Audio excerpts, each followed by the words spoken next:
Welcome to the Be Wealthy podcast, where we help entrepreneurs surge their income and do incredible things with their wealth to ultimately live the lives that they want. Today's guest is my CPA, tax strategist, friend, counselor, and one of the smartest people I know, Brian Muia, who's going to break down 5 things you know out of the Big Beautiful Bill, lessons from entrepreneurship, and just an all-around great podcast on everything you know about taxes and the mindset to thrive as an entrepreneur. Let's dig in. Brian, welcome to the podcast. Glad to be here. Thanks for having us. Man, I am so excited. So full disclosure, Brian is my CPA, tax strategist, counselor, listens to me on the craziest of ideas. And today we're going to get into a ton of different things related to being an entrepreneur, to taxes, and overall how to be wealthy. So Brian, give us a little, you've had a massive background. You exited multiple companies. Kind of give us your story kind of from where you came from and how you got to where you are right now. Yeah. So, I grew up and didn't have a lot of money, but so we knew money would be important one day. And my dad is a really, really good person. And he was very entrepreneurial in everything he did. He would always say, we don't have it yet, but we will. And he always said, hey, be entrepreneurial. That's what you're going to do in this life. Figure out a problem that people have and then try to solve it. And then you're going to get a lot of joy out of helping people, a lot of joy out of solving problems for people. And money will be a reward for sure. And so I saw that early on. So I've had great family that worked really, really hard. And even though they weren't instantly successful, that was probably the best life lesson I've ever seen. Was my dad got knocked down plenty of times, but just kept on going. And now he's very, very, very successful human being that's going to do great things, retire very, very happy. And, he's full of joy. So if I can repeat that, I'll be in good shape. What age did he start sharing those entrepreneurial lessons that, hey, be an entrepreneur, push through it, make it happen, solve a problem? What age did he start sharing that with you? So when I was about 9 or 10 years old, I remember every Saturday we would paint his truck red with the paint you would get from a Home Depot store or whatever was there at the time.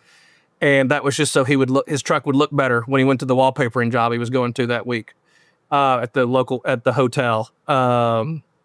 He usually did a lot of hotel jobs. So, so I saw it from 9 or 10 years old. And then, I moved out to college, when I was 18 years old. And that's really kind of when he hit it big. Like when it all started being fruitful for him.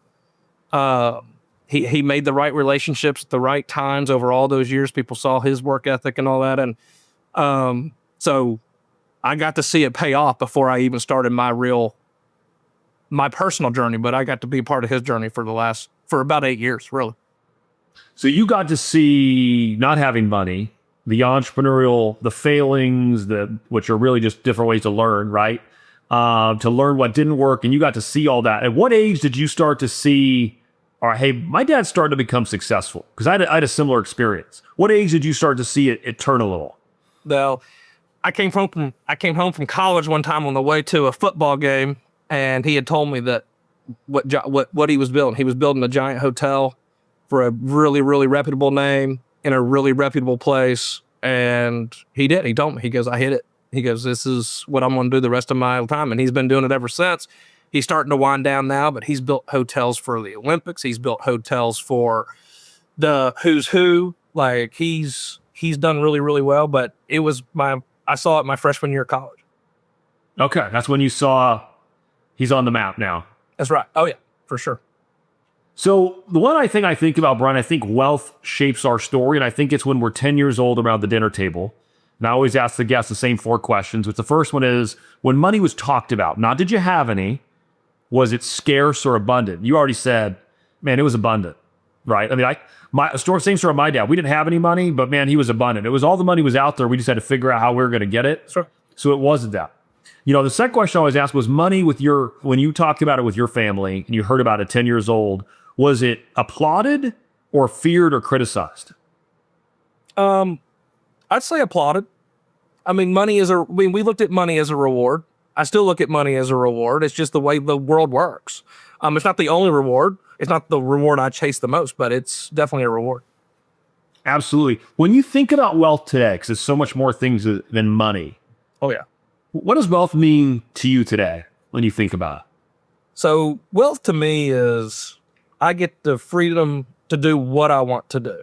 Now, I wish I could expand that sentence to what I want to do when I want to do it. But with what I like doing, with what I want to do, when I want to do it is not going to be in the cards. And that's okay. That's my thing. What I want to do far outweighs when I want to do it. So, but being able to do what you want to do is a really, really, I hope everybody gets that in life. You know, it's so funny how those early memories, right? I think for every person, maybe you had a positive experience with money. Like you had a real positive experience watching that. Be an entrepreneur. Go solve problems, right? Money's out there. We got to figure it out. Some people had the opposite experience, right? Money was scarce. It was criticized. Those people that did something, they did something bad to get it.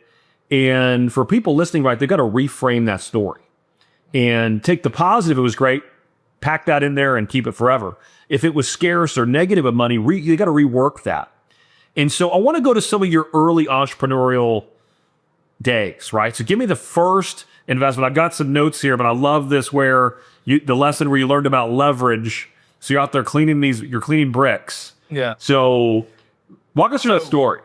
So my first job, I was a Waffle House chef. So I don't know if y'all have Waffle Houses out there, but in the South, they're everywhere. And the one thing I'll say about it, it's a great company to work for.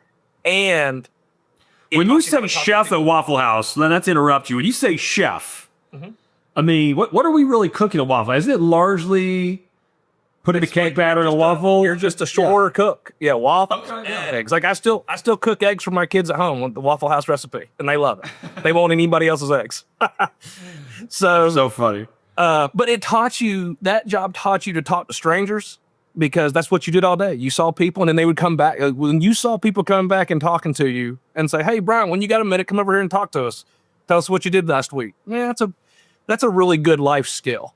I mean, the restaurant world is a tough world to work in, especially at Waffle House. It's I'm not saying it's the greatest place to work in terms of restaurants, but all restaurants can teach you a lot of good things. So what it also taught me is don't go be someone else's employee, hopefully. Like go solve a real problem, like my dad was saying. So when I was a senior in high school or junior in high school, going to my senior year, my dad goes, hey, look, you can't do nothing all day. Let's go try to solve something. Go be an entrepreneur this summer, see what happens. Well, and what age are you right now? What age is this? So I am 16, 17 years old, about to go to be a senior in high school. So he goes, go do this. And so unfortunately he said that in May. So in May, me and my friend got together and we said, hey, let's just go put all these flyers in this people's mailbox that we're going to cut their grass for them. So something simple, right? And we get to be outside all day, smell the grass. It's good. Well, no one. I'm talking like we probably put out 1,000, 2,000 flyers, and we did not get one call about cutting someone's grass because everybody had already had their lawn maintenance, already scheduled. So we were too dumb to realize that on the front end. So we had one guy call, and he goes, hey, I don't have any lawn, but I got a job for you if y'all are willing to do it. And we said, okay. He goes, I need you to come clean some bricks. All right, no problem. This would be great. So me and my friend, we pack up he had a pickup truck. We packed up his pickup truck, two pressure washers, and we headed over to this guy's business. And we get there, and he walks us to the back, and there's what the best way to describe it is, think about a end zone of a football field, and then probably at least 15 feet high of just piled up bricks. Just like someone had dumped them there, not organized any particular way, just dumped there. And what are these bricks get Russell? What are these So this guy was doing a historical renovation, construction contractor, doing a historical renovation in downtown, and said, hey, I've got to have you be able to use these bricks. I can't use them if they've got mortar on them. And I go, well, how do we get this mortar off of them? He goes, well, here's a hammer and a chisel, and I got 4 more if you need them. And I go, okay. So we just hammer out them away. I was thinking about the old, the prisoners, stamping out the license plates, things like that. It's kind of the same concept. And he goes, look, I'll give you $1 a brick. He goes, if you can do it, I need it. Like he goes, I don't even know the number I need, but I need a lot of them. You won't be able to get through all of that in the summer here. And so just let me know what else you need. I'll give you $1 a brick. When you got them, stack them up neatly on this pallet over here so we can take them to the job site. And he said, just remember, it's got to be a good brick. He goes, sometimes you're going to be knocking the mortar off of these. You're going to spend 30 minutes with one brick. And he goes, the last chink of mortar that comes off is going to crack the brick. And he goes, I can't use it. So that's no $1. So I said, okay. So we tried it. So we started doing it and we go, man, this is good.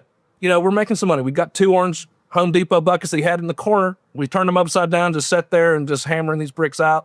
And pallet by pallet, we were like, man, this is good. And then we said, man, how many bricks are you doing a day? How many bricks do you think you're doing a day individually? You could do about, if you had good ones where you weren't having to struggle with a lot of them at the same time. They're all different and unique, but you could do about 250. 250. So $250 a day. Yeah, for a 17-year-old kid. I mean, this is way back then. This is. I say that's today. I mean, that's a lot of money today for a kid. But back then, I mean, this is you found you're like this is a gold mine. Yep. So then we said, look, we got some friends not doing anything. They're at the swimming pool all day long. They're just on the Nintendo at the time, I guess. All day. Let's see if they want to help out. They'd come out and help. We paid them 50 cents a brick. So at the end of all of this, a couple of months, me and my friend who started it, we each had about $9,800. And we said, man, this was great. So that was my very first entrepreneurial endeavor. And that actually was the seed money for my next entrepreneurial endeavor. So you were paying when you brought your friends in, you were paying them 50 cents a brick, right? That's right. Yeah. I mean, and nobody would ever really do that. I mean, the margin on that was stupid, but that's the first time entrepreneur. Well, I mean, but what a great, and your friends made it. So the lesson you learned from that is that, look, leverage is a real thing. Oh, yeah. Right. I could do what I could do, but if I could get some leverage there, I could have as many people, as long as it becomes a recruiting game. How many people could I recruit to go knock the mortar off the bricks that I can make a margin there? You also shared it, that you said that your philosophy was, we will outwork you. We will be better than you because we work harder. Was that a lesson that you learned, or was that your dad passed that along? So my dad loved John Wooden, one of the greatest basketball coaches, maybe one of the greatest coaches of all time. So when he was teaching us life lessons, me, my sister, whoever would listen to him, he would always quote John Wooden. And he always used to say, never mistake activity for achievement. I heard all the time. I'd go up to him, I say, well, I worked a long time today. He goes, what's the result? Never mistake activity for achievement. And so it taught me, hey, go work hard, go work the right way. Just because I work longer than somebody doesn't mean I'm going to do it better. Because I work harder in the right way will mean I do it better. It's the philosophy of when you're a young entrepreneur, I think you almost have to have the philosophy like, I will outwork you. Like, I'm not going to be outcompete. I'm not going to lose because you outwork me. So now, if you figured out a secret where you don't have to work so hard, that's fine. Do it. But that doesn't usually happen. So I came from the same school that your dad did and you came from, which was hard work trumped everything. Okay. My dad said, you want to have more than others, you have to work harder than others. Just that simple. And I remember being a 16-year-old working at my dad's factory and seeing my friends drive up and down Main Street, right? They're dragging Main. And I would ask my dad, why can't I go out and drag Main? He goes, oh, you can, but you won't be anything, right? Like, not saying dragging Main. He's like, you need to learn. Brad, he goes, in here's where we get the work done. Work harder than others, you can have more than others. And it was just hard work. And the other saying he had was, how you get ahead in life, Brett? You start doing some of tomorrow's work today. That's right. That was his thing, like, hey, we got to do those 100 bags tomorrow. We're just going to do those 100 bags today. And then tomorrow, there'll be another thing that we need to do. And he's like, you keep doing that over time. And that was just his method. Work hard. And in wheat harvest and bean harvest, we'd work, oh my gosh, 14, 16 hours a day. You'd barely get home, get to bed, and just be covered in dust and crap. And So when I got in business, right, my secret to business are like, what was your secret to success? I said, I just brought a farmer's work ethic to the business arena.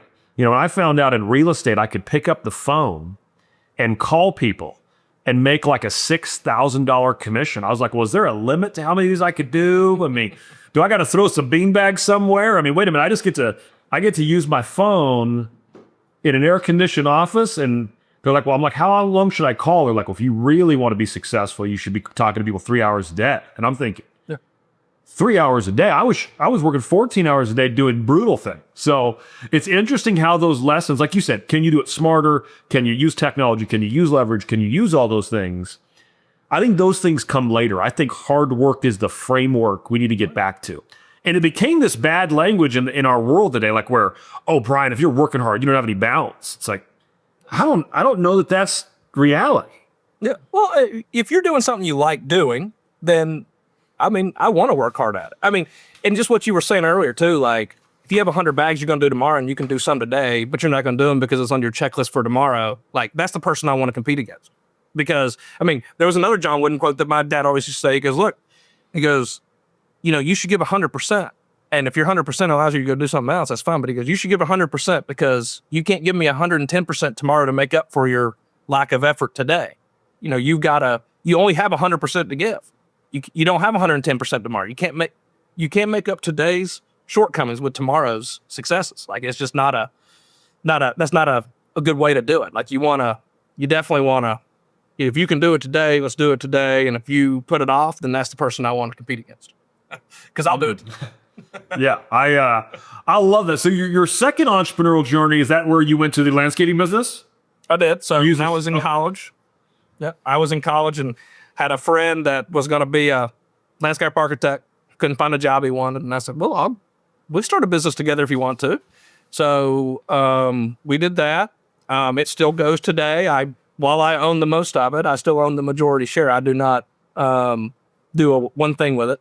I mean, he makes all the decisions and I just get to hear all the good stories and everything like that. So, but very, very good business. And it's been lucrative. It's, we started by cutting yards and things like that, but we only cut one person's yard now. And that's because she was the first customer. But everything else is like, think landscape design. Like if you've got a retaining wall on the side of a highway, that could be this company. If you wanted to have a neighborhood development where you do, hey, we need 38 houses here, 3 cul-de-sacs and things like that, then that's kind of what they do. So it's not really a landscape company. It's what it started as, but it's kind of morphed. But now really good. Really good. More commercial design, install, Yep. big projects. Mm-hmm. Oh, yeah. And you've had that for how long now? So 20 years. 20 years. How much time do you spend on a monthly basis in that business? Ballpark. 0. Today, 0. So, wow. But now, 12 years ago, no, 13 years ago, 13 years ago, I was still doing payroll for that company. So, it took, and that was the last thing I gave up. That was the I remember processing my final payroll for that company. And I said, this is it. This is what it means to have a passive business. And so it took about 10 years to get to where it's just completely passive. So I want to spend a minute here because I think a lot of people, we got business owners here that are so engulfed in their business, Brian, they can't even, you talk about working on the business, that's a dream, right? They're just so in the business grinding. If you were to give them a lesson, you were to speak to those people and say, to get from where they are, where they're just overly in it, to getting to where it's totally passive, what would you say are some of the things they need to be thinking about, or how should they walk through that? That you have to remember that you are very, very, very replaceable. So, and if you're not, you didn't do your job. Job one for me, no matter what business I start or who I'm starting it with, is be replaceable. And that's empowering people to do something like, it's almost like, I've got 2 kids that are 12 and 11. Like, I tell people all the time that, like, I would have never, like, my wife and I are completely different. My wife would never give them a shot to go do something that is probably they're going to fail at. And I go, what's the failure rate here? 98%, sure, let's go see if it happens. Like, go learn, right? And so I'm okay with people failing if it's at the benefit of them growing. And, I was just telling my son the other day, like, my son had a bad day on the baseball field, and he never has a bad day on the baseball field. He's a really good baseball player. And he was down on it. And, again, this is a quote from John Wooden that my dad passed on to me. He goes, look, success is never final. Failure is never fatal. I mean, one of the greatest quotes, I think, for business owners out there, like, once we succeed, we're not done. And once we fail, we're not done. Like, it does not matter. Like, we got to keep going. But in order to become passive, you have to be humble enough to know that you're not the rocket scientist here, so to speak. You are the facilitator, and hopefully you're replaced. The quicker you do it, the better job you did. The better leader you are, the better business owner you are. And, what happens is like when we're working, we have to work on the business. We have to work in the business. And so if you're doing both of those, it's additive, right? So now your 40-hour week is 70 hours because you have to have it. If we can empower people, I'm not saying we're going to work less. We may not have to work 70, but we could work 60. I'm still going to be working on the business. I just have other things to do. I get to grow it in a different way. So in all honesty, in a way for a business to succeed, you have to replace yourself so that you can go do better, bigger and better things with that business. And to me, that energizes me the most because now I have people that count on me. I have families that count on me. I have customers that count on me. I have customers that count on the people that they now talk to, that I've replaced myself with. Like, I'd get energized out of that because now I know, like, it's not just for me. So, and you see it more when it's not just you in the business. So number one, start thinking of your replacement plan, get your time back, work on get that time back. What else would you say were the keys to getting passive? Letting people, so when my business partner in that business said, hey, like, it was almost like training him, like, hey, at some point you have to work on this business too. You're not just an employee. It's been that way. Empowering that person to do that, having the right systems and controls. And then, like I told him, I said, man, you're going to be a bad guy. Like, I every company I've ever been at, every place I've been at, like, I was the one that fired people. And I go, I don't know why. I mean, I don't ever want to fire somebody and it's never a surprise to them. Like, I want them to succeed. And I'm like, it's okay to be the bad guy, but be the bad guy when you've given it your all. Like, be proud that you have to be the bad guy. And I think that's the worst thing. I don't think when people, in order to leverage out, you're going to have to be the bad guy sometimes. And you're not going to have to be the fun person all the time. You don't get to be the fun person all the time. When you have systems and policies, you're counting on them. Like, that's the reason I have systems and policies at any job I've ever had, right? Because I'm relying on the teammate to be able to uphold their end there. And if I'm relying on that, it doesn't get followed. I've got to have some sort of reaction. So, and I think that's a tough thing. I mean, and if you can't have that system and policy, then guess who's always there? You don't want that. You can't be the police officer. So, anything else you share there? Yeah, I mean, I just think that it takes time I think, if someone goes, hey, I want to go have this passive business and I'm going to have it passive in 6 months. I'm like, no, it's just not going to happen. Like, you can't understand your business in 6 months. I promise you can't. And, when I go teach entrepreneurial classes at various colleges, I write 3 words on the board and I say, effort, attitude, pivot. And effort and attitude, we talk like, hey, you got to have max effort. You got to have the best attitude. Things I've just learned from my dad for sure.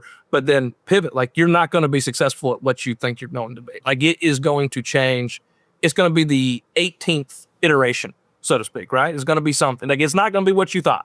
And if you're not willing to bend on that, you will not be. It's just not you. Entrepreneurship's not you. And the crazy thing is like, in 5 years, technology is such a crazy thing now, that in 5 years, like this is a good example. My children are in 7th and 6th grade. I don't even think the job that they'll work at is created yet. If they were going to be non-entrepreneurs and go be an employee, it's just going to be crazy. what technology is doing. And so if you're not willing to evolve, it will leave you. So, and I love the thought on it's the 18th iteration or some number, right? It's rarely do we go into something even in the business, right? Like you're in the accounting business today. But I know from behind the scenes some things you're working on that likely will have huge paydays that relate to accounting, but they're not actually doing the tax prep work. Is that a fair assessment? Like that's right. It's this thing over here that the idea came from solving a need for my core business, but it was outside of my core business, right? Like my business is running a family office, trying to invest in real estate and companies and running our training businesses. But some of the best things we're working on today relate to them, but they're not inside of the core business, right? The opportunity is somewhere over here, and I've got to fail and try and pivot. And does that work? Nope, that's crap. But I learned this new thing that I can apply over there. And then that's really what being an entrepreneur is, right? Testing stuff, learning, and moving forward no matter what. Yep. All right. So now talk to me a little bit more when we move forward here. You've got this massive business. Tell me about your first big exit. So where did you go from landscaping, and then how did you get from there to accounting? Yeah, so the landscaping business really did have a lot of cash flow that was able to be invested in other ventures. Not all of them have worked out, but some of them have been very successful. One was, I'm a big believer that if you're doing the same thing 3 times in a row, there is probably a better way, right? Like if we can streamline something. So I'm really good in Excel. So we used Excel and created this audit and accounting software that a firm could use in order to go audit something. And it was purchased, and it was a great exit, and it solved a real problem, and it solved a real problem in real time. And the problem there was once I sold it, I still had to have a contract that I had to go help it and update it because no one else. It happened so quickly, I didn't replace myself. And it was not made in a sophisticated manner where it was easily transferable. So it took some time after that just to make sure that all of that stuff happened. So that was a good one. And then I met somebody. How long did it take you from design to exit? What was that timeline, ballpark? About 4.5 years. Okay. But it was just a giant experiment, right? Like, because the first 3 years are just like, hey, that thing should have kicked out that diagnostic, or it should have sounded that siren, right? And we didn't. So how do we make it sound that siren? But I took a Excel class in college, and I tell people every day it's the number one thing I've ever done and it was funny. The professor was like, I could launch a rocket into outer space using Excel. He goes, we don't have to. We have other things that can do it more efficiently, but we could, and that's the power it has. And if you are using a software, CRM, accounting, like all those things in the world, there's a high likelihood Excel's in the background somewhere. So what's so funny you say that is I coach a lot of top entrepreneurs, right? Like right now, in the past I've coached 4 of the top 10 agents in the entire country, right? And so one of the things I'll have a newer client, not those folks, but someone that's wildly successful, say, could you put together that Excel spreadsheet, send it over to me, use a pivot table, send that to me. And they look at me glossy eyed and go, well, Brent, I don't even know how to use Excel. And I said, I'll tell you something. This is pretty aggressive. You'll never be rich if you don't know how to use Excel. Because my entire life is looking at Excel spreadsheets. Not every minute of every day, but when we want to solve a problem from a math standpoint, which the language of business is math, right, we're typically looking at a spreadsheet, sorting different columns. Hey, let's calculate this and that, or from ratio to everything. I mean, there's levels to the Excel game, right? Like you're a black belt, but the people that can't even use it. I love that you built a business that you exited from based off a college class in Excel. Yeah. And, crazy. I tell people all the time, I go, you don't have to use Excel, but you got to think like it.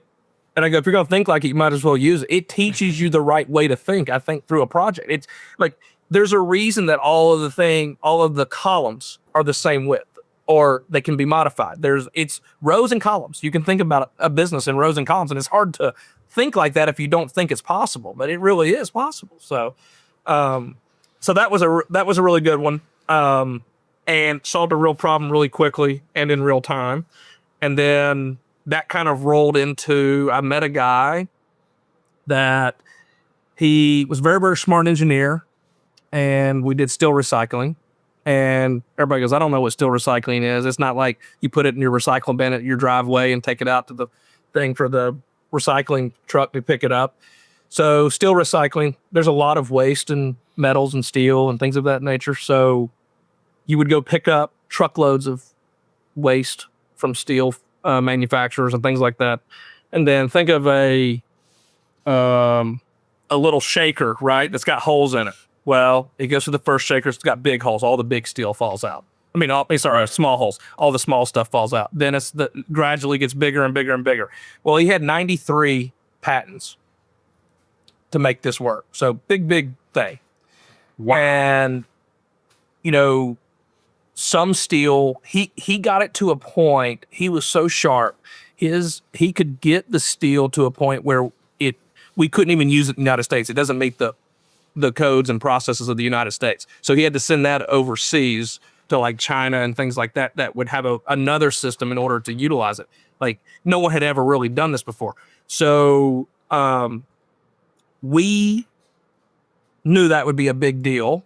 Right. We got in, we immediately, for tax reasons, converted it to a C Corp, and then it sold 5 years later. Really? So third big exit. Yeah, that one was and they all kind of gotten bigger for sure, but that one was really big. Wow. And what did you know going into it about the steel recycling business? Zero, but I bet on the jockey. And he needed me and I needed him. I didn't know anything about that side of the business. He knew nothing about. I said, hey, what do you want to like? He goes, Brian, I need help with this. Like, I can't even get debt. I'm like, well, what did you show the lender? He goes, what do you mean? I'm like, well, they probably want something, some sort of financials, or, they want to walk through and see what your process and policies are. Like, he wasn't paying people the right way. Like nothing correct was happening. Right. And I told him, I said, look, you don't need me. I'm going to help you, but we're going to hire a CFO. We're going to hire a CEO. And I will say this, because we were looking to exit, and I knew this would be an exitable thing, and that was his goal. So we converted that to a C Corp so that we could exit in 5 years, would have and have a good tax benefit there. But I told him, I said, look, in the 5 years, the least amount that we do, the better, because the multiple will be bigger, because they're buying a real business at that point and not two people. And I think that's the real problem with a lot of entrepreneurs, is that we are the business, right? Like, is Brett Tanner the business? That's not as good as Brett Tanner not being the business. Is Brian Muia the business? It's not as good as Brian Muia is not the business. And some businesses, that's how it is. That's why there's the exit structured the way they are. But if you can be replaceable and be the reason something happens, instead of the only reason something happens, that's a good thing. I would say this, that most people, if you are the business, right, it's likely not sellable. I mean, there could be things that make that not true. But right, like if I'm running a real estate business and it's the Brett Tanner team and I'm the only person out there and it's my brand, when I'm no longer there, it's hard to have Brian Muia be the Brett Tanner team, right? That's a harder. Now, if we're, pick a thing, Arizona's best home buyer, and it's built around systems, models, and people, yep, it's a totally different conversation. But I think that's one of the greatest opportunities right now I see out there, is that, let's say you got, and I talk about this guy all the time, and he laughs, and he'll laugh when I tell him, I told this story again. He's a roofer. He had one truck, 2 ladders, and some day laborers when he wanted some help. And I said, hey, what are you going to do when you retire? He goes, what do you mean? I go, like, what happens when you want to stop working? He goes, I'm not going to drive the truck to the job site the next day. And I go, you have a business. You've been doing this for 24 years. And I said, how many other people are like you? Because we all do the same thing. I go, why don't y'all 12 get together? And now you have a real business that's not just one person. Because you're right. Like, if it's just one person, we got a problem. But there's a lot of them out there. And I think there's an opportunity for people to consolidate and then have a real asset to sell. I was talking to someone the other day and I said, what are, really successful guys? What are you telling your kids? What field are you telling them to go into it? He had kids a little older than yours, not my kids' age, that 14 to 16 age. And his advice was, I actually tell my kids to go into the trades today. Go build the biggest plumbing business in Arizona. Go build the biggest roofing business. Because, number one, AI will have an impact in plumbing, but until the robots are doing this, I mean, we got a long runway in the trades before that's going to just absolutely take over. And then build a massive one that you could sell and exit. Okay. Sell to a builder, roll it out to private equity. You're going to have to know plumbing to go be a plumber. You're going to have to know electricity to go be an electrician. Then it's like, do you go get somebody to help you build the biggest business there is, or do you have the knowledge? So I agree with you. Trades and business. And, I would tell you, accounting is a great field, but at least make sure you understand a little bit, because then you can go do a lot of things. And then, most big companies have a couple engineers that are in the C-suite there's a reason, because they think a certain way in terms of processes, systems that can be repeatable and therefore sellable. All right, so Brian, when you're thinking about, your kids' ages are a little younger than mine, but let's pretend, because it's so hard to predict what will happen at, ages 10 and 11. So let's say your kid was in high school today. They're getting ready to go to college, or maybe not. Other than the trades, what other businesses do you think have the most growth potential today? Subscription businesses, things like that. So what I always tell people, somebody goes, hey, what should I do? I go, find out what private equity's buying, because they got the biggest pockets for a reason. And they're not going to go spend money on bad things just so they can go spend money. So if you want to see, and they are buying cash flow businesses, they're buying subscription-based businesses, they're buying something that's repeatable. And that's why building things the right way is important. I always tell people, take time to get it right as you're building it. Don't rush through things, because, I'm pretty sure this is another John Wooden quote, but he goes, if, what did he say? It's always something about if you don't have enough time to do it right, think about what's going to happen when you have to redo it. What time are you going to have to redo it, right? So time is very precious. We all know that. So maximize your time doing the right things. But I agree, back to your question, I know that kind of got off base, but what we're trying to do is what's private equity buying? Because there's a reason they're buying it. And because they don't want to manage it. They want to buy somebody that's already managing it. They just want the cash flow at the bottom. And that's a good thing to do. And a lot of trades, a lot of subscription-based businesses, all that stuff. Give me some subscription businesses that you see today that you like. What are some examples? So I think it's great. Let's just take what I do. Now, I don't build it because I don't do exactly what this is, but there are people now that have accounting firms that are subscription-based. They go, hey, we're just going to debit your account every month. Right? That's a very, very appealing thing for private equity to buy. And it's no mistake that private equity is buying a lot of accounting firms. Do I think it's the greatest thing for accounting firms? Not a chance in the world do I think that. But I think it's kind of getting away from the service-based of it. But if you have something, I have this person right now she's got a passion for college recruiting of swimming. She was an Olympic swimmer. So she goes, hey, we're going to do this. And I go, hey, how can you get someone to give you something every month instead of one time when they need you? And what else? So I go, it's not that you're ripping someone off. Don't think of it that way. It's what else can I provide that gives them some sort of monthly value, right? It's the whole thing of somebody will give me $5 a month way before they're going to give me $150 for the year. Right? And that's what that is a really appealing thing to buy. Totally. Absolutely. And there's people doing college recruiting right now, but are they doing it on a subscription based? I don't know. So you take something that's non-subscription based and kind of figure out a way to make it subscription based. And I think that's a real good value add. I love turning the tax accounting business into a subscription. Yeah. And how many other businesses could add a subscription component to it with something like that? That's the thing. If you can figure that, that's a huge value add that you can do. All right, let's go to, so when did you get back? How did we get back into the accounting thing? So you had these big exits. How did we get back to accounting? What drove you back to, I mean, it's been kind of the background the whole time, right? You're using those same skills. What made you get back into it after, or did you never get out of it? Man, I've really never been out of it. I have changed what I do in accounting that we are now tax strategy focused.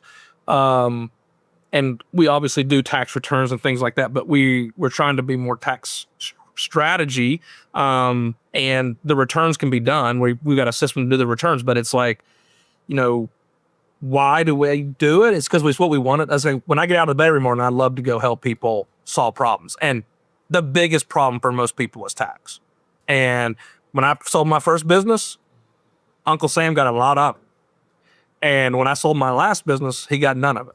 So there's everything in between. And to me, someone keeping their own tax dollars or a portion of them helps them grow their own wealth. And helps them be more entrepreneurial because they have more to reinvest and things like that. Beautiful. I mean, that's just a great passion. That's just what I like doing.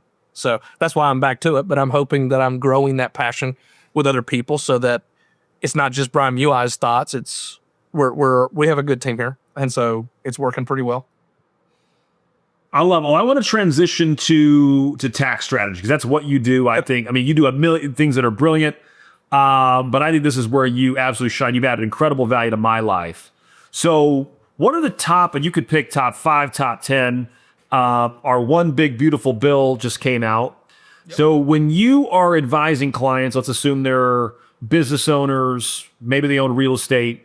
What are the top, if you want to go to the top 5, what are the top 5 things they should be thinking about? As we're filming this, we're the last day of September. Right. So it's definitely, if you're going to implement something in 2025, you got to get going relatively quickly here. What are the top 5 things? Yeah. So the new bill out's amazing for entrepreneurs and real estate people. And the current administration loves those people. And so that's good. So things that were expiring have become permanent, which some of the greatest things here is we have bonus depreciation back up to 100% and there's no ratcheting down of it anymore. So you go and buy something that's bonus eligible and you're able to do this for, let's just say you want to go buy a car, a 6,000 pound plus car. Well, that car is now, you can write it off in day one as business use for bonus depreciation.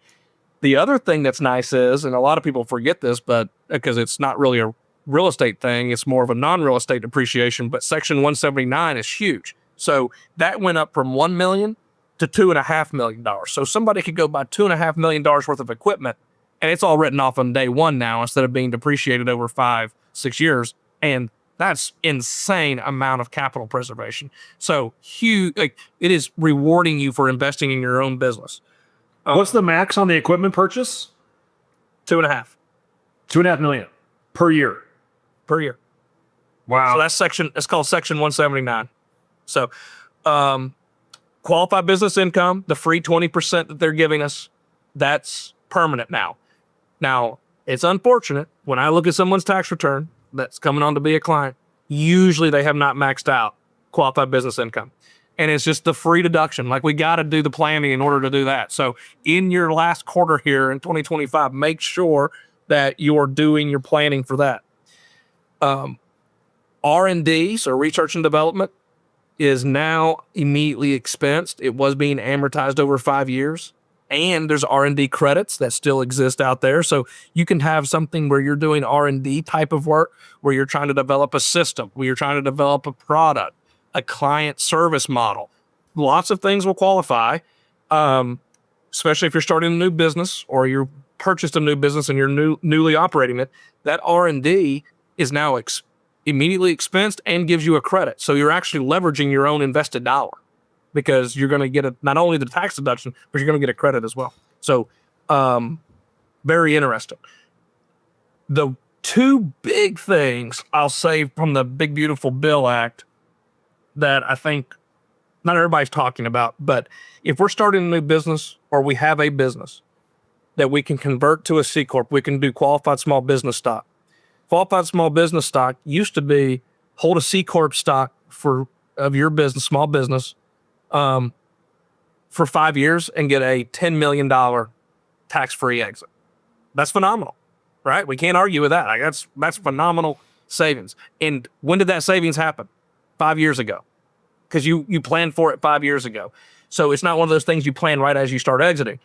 So what they did was they bumped that up from 10 to 15. And now let's say that Brett and I have a business. We've only had it for 3 years. We can still get a 50% exclusion at 3. We can get 75% at 4. We can get the full 100 at 5, just like it used to be. But we don't no longer have to hold it for an extra year and a half if we don't want to, if we have the offer on the table. We no longer have to plan so far in advance in order to get some benefit here, which is huge. Now somebody goes, hey, we have a $90 million exit. So 10 million is not really that much. Well, 10 million is still real money. Like I'm not going to step over that to, not pick it up off the ground. But the other thing is like, you can develop trust and other taxpayers that are you so that you each get 10 million, each get 15 million. So you can really exit for a lot of money without paying tax, but it takes proper planning on the front end. So everybody's going to become an S Corp if we don't tell them not to become an S Corp. It's just because they've read it. Some YouTube person told them to do it. You could be better off being a C Corp. And it takes planning that on the front end, not just guessing. Then we were talking about business strategies, what to do. I really do think this is going to be a tremendous opportunity. And it comes from a tax law that people may or may not care about. But QOZs, qualified opportunity zones, have just been revamped. They've been refreshed and now permanent. They were set to expire. Well, I was talking to a client the other day, and we said, what's the biggest thing about the QOZ, the new QOZ rules? And it's not so much that, we're getting the same rules, we're getting them rebuffed up. It's been great. But now they're going to add this thing in there for rural opportunity zones, which get bigger tax benefits. That's great. But we don't have to own real estate inside of this to make it work. We don't have to be in a really bad area. There, when you go look at the opportunity zones and where the map is, you may find that like, man, there's some things here. We were just talking about, it's like, what's the one business that there's not enough of? That like, no matter where you go, there's not enough of. And it's senior living. Like there's wait lists in towns that there's no way they'll ever get in, right? Well, a lot of those are going to be in rural zones. I promise you. Because no matter where you live, you got to have a senior living facility. Or multiple. And so you could go start these senior living centers in these rural opportunity zones and never pay tax. You could start it with $100 capital gain from selling a stock and never pay tax on that exit. You don't need any other tax benefit at all. You'll pay tax during, but when you exit this and sell it, you will never pay $1 of tax. And, this is just an example, but knowing what the tax rules out there are, so that like, hey, this will be a very big thing to buy one day, or this will be a good thing to start. Look, and those new rules for the opportunity zone start January 27. And I really do. If someone could figure out what to do with those kind of businesses in those kind of zones, you could really, really make a lot of money tax-free. I mean, you wouldn't need a tax strategist. You're not. You did it all on the front end. And that will start till 2027? That's when all those new rules kick into place, yep. Anything else we need to be thinking about from taxes? And I'm going to come back to a few of these, but I've got a list here. Anything else? I think those are the big ones. The good news here is that we're entrepreneur friendly, we're real estate friendly. So cost segregations, all the things that real estate people have loved that had started getting lower and lower because of the rules, they're all back up at full boat and they're permanent. Now, are they as permanent is? Probably not by your definition. The next administration may change them, but they are permanent. They're not set to expire. And lot of good benefits. The one thing that went away during all of this stuff, all of this big, beautiful bill, the negotiations and everything is, I tell people, I go, you probably don't have any more energy credits that you've known to love if you were using them. Like the green credits have pretty much gone. So, but there's going to be more opportunities with other things. So, but that was just one of the things that was a casualty. So let's go back. I'm gonna take your list here and break it down a little bit for the listeners. So bonus depreciation's back at 100% retroactive to January 1, 2025. Correct? Inauguration day. Oh, so January. That's tricky, right? Yeah, January 21st, I believe. Yeah, I would say so. So if you bought it, you only he didn't want any credit going to the previous administration, so it was all done from inauguration day. got. So what that means, right? For people that don't know, if they buy a piece of real estate, I'll use real estate if you want to come another example. You buy a piece of real estate, right? If you buy a residential piece of real estate, and we didn't say anything to you, Brian, or if they don't say any other CPA, 80% of that purchase is going to go to the building, 20% is going to go to the land.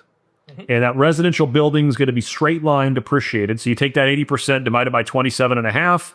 That's what you're going to get in depreciation every single year. Right. Now, cost seg allows you to take that 27 and a half years and take a lot of it up in the first year. Well, let's call it, well, I mean, what percentage roughly are we thinking? Is it 40-ish percent? I would say about 25% gets into shorter lived property, or 15, 7, 5 year property. So of the 27 and a half years, we're taking 25% of that and putting it into you get the first year. That's right. So which creates in other words, it creates a massive deduction that you could use against your ordinary income. Now, there's things you got to qualify. You got to be a professional real estate investor. There's some requirements there. What's another example or benefit of bonus depreciation being permanent at 100%? What's something else they can depreciate and it's massive? So qualified improvement property is 15-year property. If you read the tax code, which is interesting, car washes, gas stations, oil and lube stations, many of these qualify for 15-year property. That's what they're called, they're called qualified improvement property in the code. Well, 15-year property is 100% bonus. So let's take your example. We go and buy $1 million car wash. Well, let's say 20%, $200,000 is land. We don't need a cost seg. The remaining $800,000 is 15-year property, and it's 100% bonus depreciation on day one of being placed in service. So huge benefit there in the real estate world to be able to do that. So Brian, can you see my screen okay? I can. So let's just break this down. If we took this deal right here, it's a car wash. I just pulled it up at random on Crexy. It's $6.1 million. So what you're saying is if I was to go buy this, and we're going to assume it's 90-10, 90%'s building, 10%'s land. Mm-hmm. So I go 151 times 90% is $5.5 million. I would get a $5.5 million deduction. Yes. And you don't have to opt for the car wash. You can just be it could be a triple net lease. It doesn't have to be you managing the operations of the car wash. Well, absolutely. That's what this is. It's a low cap rate. So this is, they're in the car wash business on this particular deal. If you and I bought it together, we're just investors. We're not in the car wash business. Mm-hmm. I mean, I don't think people get this. So it's a $5.5 million deduction if you're in the 37% tax bracket. Hold on. I mean, it's roughly $1.5 million. I mean, this is a huge, I don't think people, or it's $2 million. $2 million tax savings on buying this building. And there's no, this isn't like a risky thing like, oh, what happens? What percentage of commercial real estate deals are using cost segregation and depreciation? Oh, almost all of them, right? And this one, you nearly would need the cost seg because it is what it is. Now, this is what I find really interesting in this space. Let's say that me and you go buy that car wash. Me and you don't want to own a car wash. We don't really care about that. But we can get a lot of tax benefit right up front on a car wash. And let's just say, well, Brett and Brian really want to own this commercial property over here. That's not a car wash. That's not a gas station. Well, we can 1031 this property into the next property that we want to own. And all those tax benefits, we don't have to recapture them or anything. They just get rolled forward into our new property. So we're using this we're basically exploding our IRR because of the tax savings on the front end of this, creating more wealth so that we can go reinvest it in something that we actually want to do. The car wash is just the hurdle we jumped over for the 2-year holding period. So very interesting. So when you think about that upfront depreciation, how do you think about the IRR? So you've got the IRR of the asset itself, right? Mm-hmm. How do you think about the depreciation, the cost? Like how does Brian think about calculating that into that? Yeah. investment? So I'm sitting there going, okay, if I'm able, if I buy that all, if I'm able to leverage that with some debt, and I get that huge depreciation up front, I've created cash that I would not have had, right? That is me creating cash. Now, what am I going to do with that cash? If I go put it underneath the IRR on that is almost infinite because we're such a short time horizon, right? It's as quick as we file our tax return. Now, if I go put that underneath my bed and just let it sit in a box while I hold this asset, that's probably wrong. But what can me and Brett go buy in addition to that with this now preserved capital? And that's how our portfolio goes like this instead of just barely gets bigger each year. So it can explode. So my IRR is kind of like, what did I do with that capital? So you're taking, all right, the money I saved, that $2 million, what did I then go create in addition to the returns of the investment? Yep. All right, you talked about Section 179. So if you got equipment, any business that needs massive equipment purchase, they could go buy $1 million worth of equipment between now and year end and expense the entire thing. Yeah. And the one thing I say about 179 as well is let's say you go buy a car. Let's say you live in the state of Georgia. Georgia doesn't conform to bonus. Arizona does. Georgia does not. Meaning, if you take bonus on an asset for federal reasons, you still have to depreciate it over 5 years for Georgia. Well, Section 179 Georgia conforms with. So if I take Section 179 instead of bonus, now I get the deduction on both federal and state returns, which I know the accounting software. Most people is going to default to bonus. So if someone doesn't do that extra bit of planning or that extra bit of effort to make sure that we're protecting our state liability as much as we are our federal liability, we'll miss that. It's such a great point that I think they miss the part you just said, which is there's the science of filing returns, which is certain numbers going, but then there's an art to it. Yep. And I think what you do so well is the art part, right? It could go in two different boxes, but if it goes in this box, radically, I get to capture both state and federal. If I put it in this box, I only get the federal side. I think people miss that the true expert like you, the true genius lies in marrying the art and the science. Yep. All right, I wanted a couple more of these. So we talked about a vehicle. You could buy a vehicle. You could write off the whole thing up to over 6,000 pounds by year end. Let's talk about QBI, and we'll end with this one. I want to hit you with a couple questions, and we'll wrap. I think QBI, which qualified business income, is the most misunderstood part.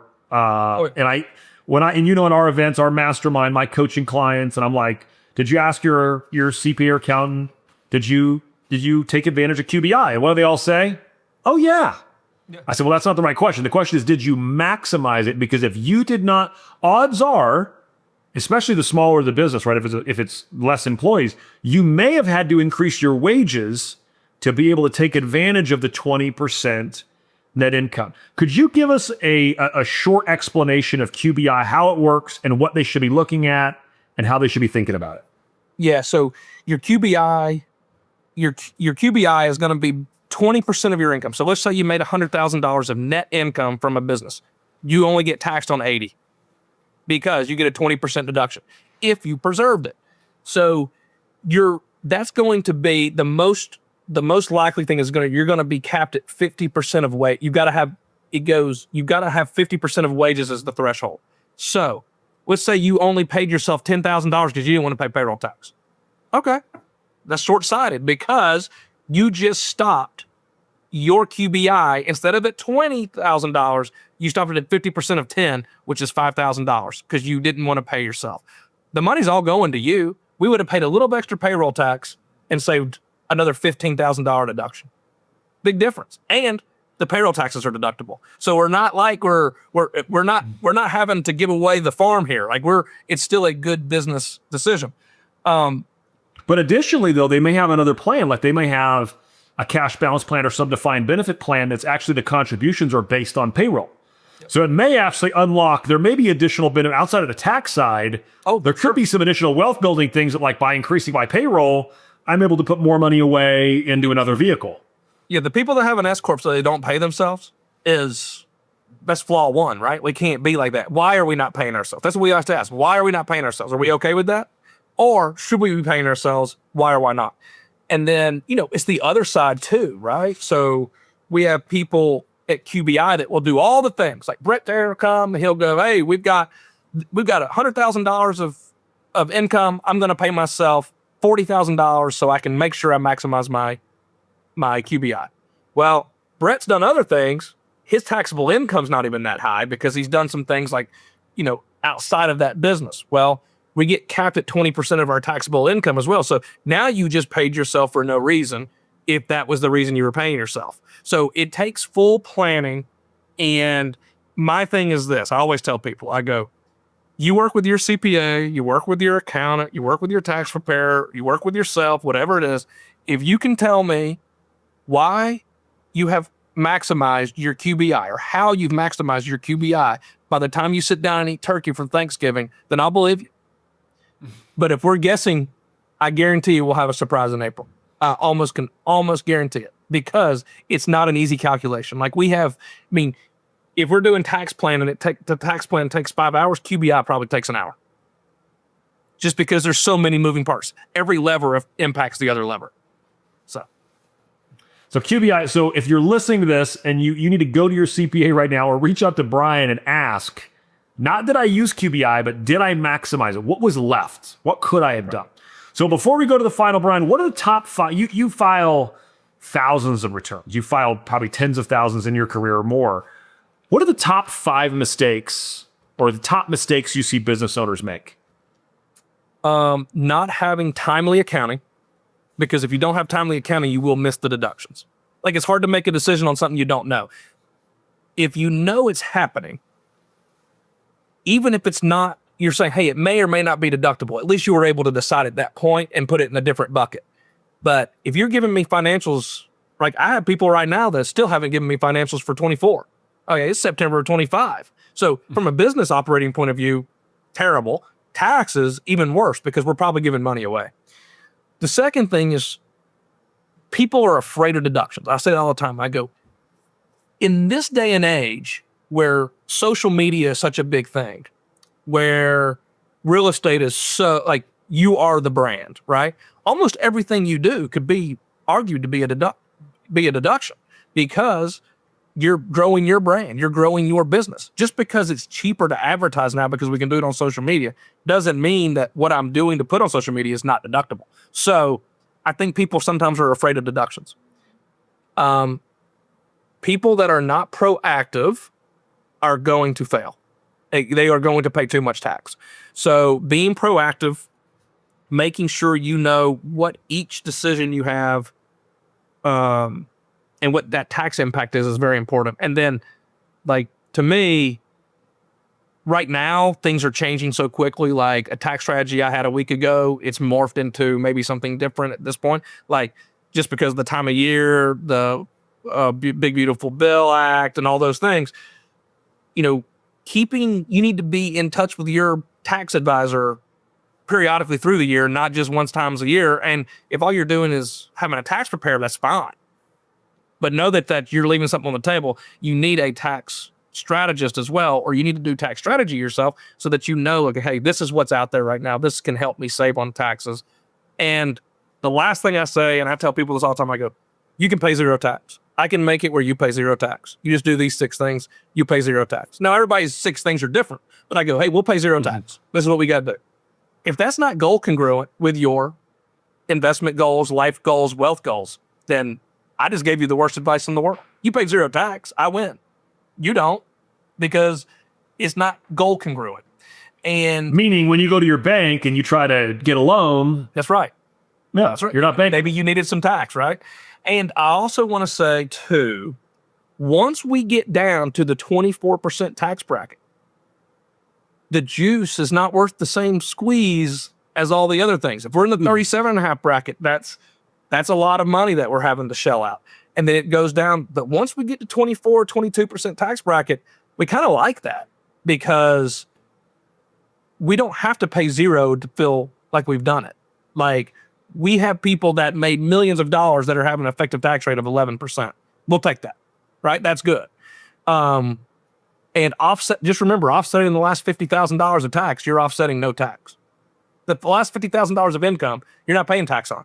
So it's like, like we're doing a lot of work for no benefit. So, but let's just say somebody gets a cost seg and all that.